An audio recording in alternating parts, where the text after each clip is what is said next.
ಮಾದಕ ವಸ್ತು ಮುಕ್ತ ಮಂಗಳೂರು ಮತ್ತು ಮಾದಕ ವಸ್ತು ಮುಕ್ತ ಶೈಕ್ಷಣಿಕ ಕ್ಯಾಂಪಸ್ಗಳ ನಿರ್ಮಾಣದ ಉದ್ದೇಶದಿಂದ ಪೊಲೀಸರು ಮಾದಕ ವಸ್ತು ವಿರುದ್ಧ ಅಭಿಯಾನವನ್ನು ಆರಂಭಿಸಿದ್ದು, ಈ ಹಿನ್ನೆಲೆಯಲ್ಲಿ ನಿನ್ನೆ ಉಳ್ಳಾಲ ಕೊಣಾಜೆ ವ್ಯಾಪ್ತಿಯ ಹಲವು ಕಾಲೇಜುಗಳ ವಿದ್ಯಾರ್ಥಿಗಳನ್ನು ಮಾದಕ ವಸ್ತು ಸೇವನೆ ತಪಾಸಣೆಗೆ ಒಳಪಡಿಸಿದರು. ಪೊಲೀಸರು ವಿವಿಧ ಕಾಲೇಜುಗಳಲ್ಲಿ ಕಲಿಯುತ್ತಿರುವ ವಿದ್ಯಾರ್ಥಿಗಳ ಕಾಲೇಜು ಬಸ್ಗಳನ್ನು ನಿಲ್ಲಿಸಿ ವಿದ್ಯಾರ್ಥಿಗಳನ್ನು ಪರೀಕ್ಷಿಸುವ ಮೂಲಕ ಕಾರ್ಯಾಚರಣೆಯನ್ನು ನಡೆಸಿದರು.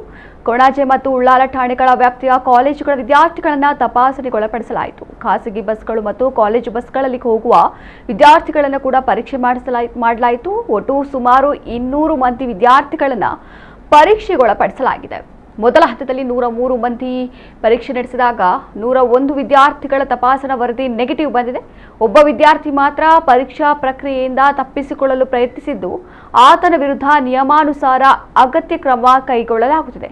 ಇತರ ಎಲ್ಲ ವಿದ್ಯಾರ್ಥಿಗಳ ಮೇಲೆ ನಡೆಸಿದ ಪರೀಕ್ಷೆಯಲ್ಲಿ ನಕಾರಾತ್ಮಕ ಫಲಿತಾಂಶ ಬಂದಿದೆ. ಒಟ್ಟಾರೆಯಾಗಿ ಪೊಲೀಸ್, ಸರ್ಕಾರಿ ಆಡಳಿತ, ಮಾಧ್ಯಮ, ಶಿಕ್ಷಣ ಸಂಸ್ಥೆಗಳು ಮತ್ತು ನಾಗರಿಕ ಸಮಾಜದ ನಿರಂತರ ಪ್ರಯತ್ನಗಳಿಂದಾಗಿ ಮಾದಕ ವಸ್ತು ವಿರುದ್ಧದ ಅಭಿಯಾನದಲ್ಲಿ ಸಕಾರಾತ್ಮಕ ಬೆಳವಣಿಗೆಗಳು ಕಾಣ್ತಾ ಇವೆ.